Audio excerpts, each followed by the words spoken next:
Bonjour mes petits loups, je suis ravi de vous retrouver pour cette nouvelle vidéo du professeur Loufoque.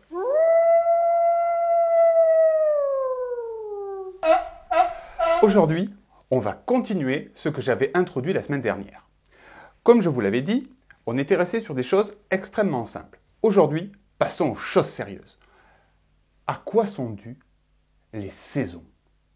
Lorsqu'on demande autour de soi, tout le monde va me répondre que lorsque la Terre tourne autour du Soleil, elle ne réalise pas un cercle parfait.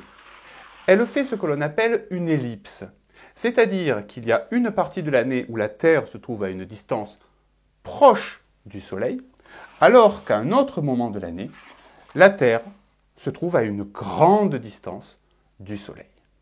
Et donc, on a tendance à croire que lorsque la distance est grande, il fait froid, et lorsque la distance est courte, il fait chaud. Eh bien, c'est complètement faux! C'est du flan! Que se passe-t-il en réalité? Pour comprendre les saisons, il faut comprendre deux choses. L'axe de rotation de la Terre, c'est-à-dire l'axe selon lequel la Terre tourne sur elle-même, n'est pas droit. Regardez, il est incliné. Et au cours de l'année, cette inclinaison reste dans la même direction.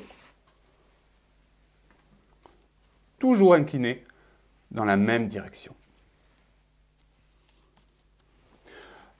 Lorsque la Terre est proche du Soleil, l'axe de rotation est incliné à l'opposé du Soleil pour l'hémisphère nord et il est orienté vers le Soleil pour l'hémisphère sud. Ça, c'est la raison pour laquelle il y a des saisons.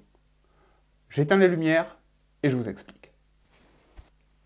Il suffit d'ouvrir n'importe quel logiciel de simulation pour remarquer que lorsque la Terre est proche du Soleil, eh bien dans l'hémisphère nord, c'est l'hiver.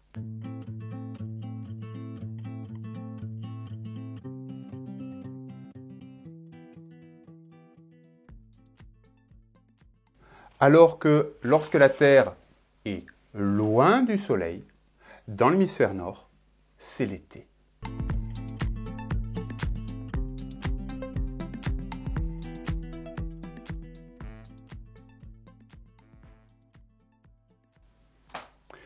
Regardons les différentes positions prises par l'axe de rotation.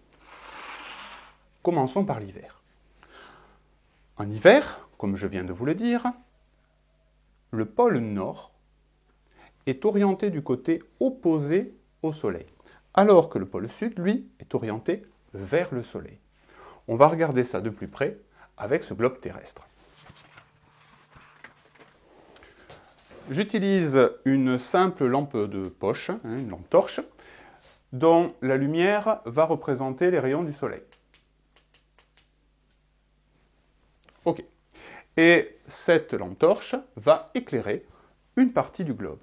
Il faut bien comprendre que la chaleur sur Terre est due au rayonnement envoyé par le Soleil.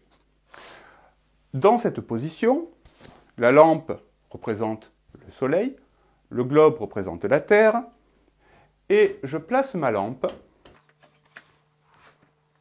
assez proche de la Terre, avec la lumière qui va pointer dans l'hémisphère nord.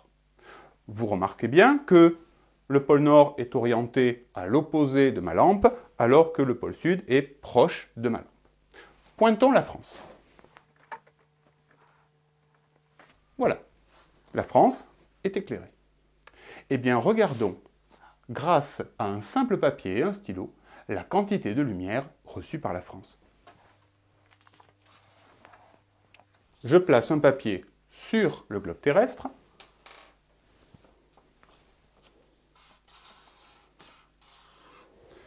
Et je repasse au stylo la zone éclairée. Vous voyez que cette zone est très grande. Cela signifie que la lumière et l'énergie envoyées par le Soleil sont diluées, sont réparties dans une zone grande. Que se passe-t-il au même moment dans l'hémisphère sud? Dans l'hémisphère sud, par exemple en Afrique du Sud, la même quantité de lumière se trouve au contraire concentrée dans une zone très petite. Eh bien ça, c'est l'explication des saisons. Dans l'hémisphère nord, dans cette position, la lumière envoyée par le soleil est répartie dans une grande surface qu'elle peine à chauffer. C'est l'hiver. Eh bien, en même temps, le même jour, dans l'hémisphère sud, la lumière est répartie dans une surface toute petite, elle est concentrée, c'est l'été. Les saisons sont inversées entre l'hémisphère nord et l'hémisphère sud. Et ça, la distance entre la Terre et le Soleil ne peut pas l'expliquer. Que se passe-t-il 6 mois plus tard maintenant? 6 mois plus tard, la Terre va effectuer la moitié de son parcours autour du Soleil. Mais comme je vous l'ai dit tout à l'heure, l'axe de rotation pointe toujours dans la même direction. Ce qui veut dire que cette fois-ci, l'hémisphère nord va être orienté côté Soleil et l'hémisphère sud à l'opposé. On ne va pas refaire toute la démonstration, je pense que vous aurez compris. Cette fois-ci, c'est l'hémisphère nord qui est orienté du côté du Soleil. Le Soleil est haut dans le ciel, il concentre son énergie dans une petite zone. C'est l'été. Voilà mes petits loups, cette expérience est terminée. J'espère qu'elle vous a plu et surtout j'espère avoir été clair. Les saisons ne sont pas causées par la distance entre la Terre et le Soleil, mais sont causées par l'orientation, l'inclinaison de l'axe de rotation de la Terre. Vous êtes encore là? Eh bien, je vous propose un petit bonus qui va faire plaisir aux profs de maths. Je vous ai dit tout à l'heure que le trajet de la Terre autour du Soleil n'était pas un cercle, mais une ellipse. Eh bien, nous allons voir comment réaliser un cercle et une ellipse avec du matériel très simple. Vous aurez juste besoin d'une feuille, d'une planche, de 2 clous, d'une ficelle qui forme une boucle et de quelques feutres. Commençons par le cercle. C'est très simple. Un cercle, c'est l'ensemble des points situés à la même distance d'un centre. J'ai donc planté un clou au centre de ma feuille. Je place ma ficelle autour. Je l'attends. Un feutre. Et je réalise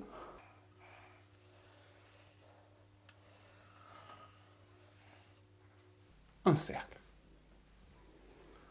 Qu'est-ce qu'une ellipse maintenant? Eh bien, une ellipse, c'est tout simplement un cercle qui possède 2 centres. Je place donc un deuxième clou. Je prends la même ficelle, je la tends entre les clous et je réalise le même travail.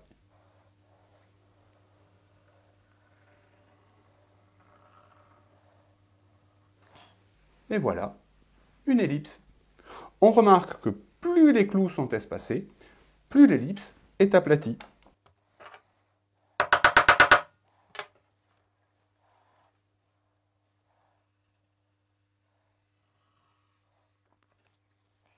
En science, c'est ce que l'on appelle l'excentricité.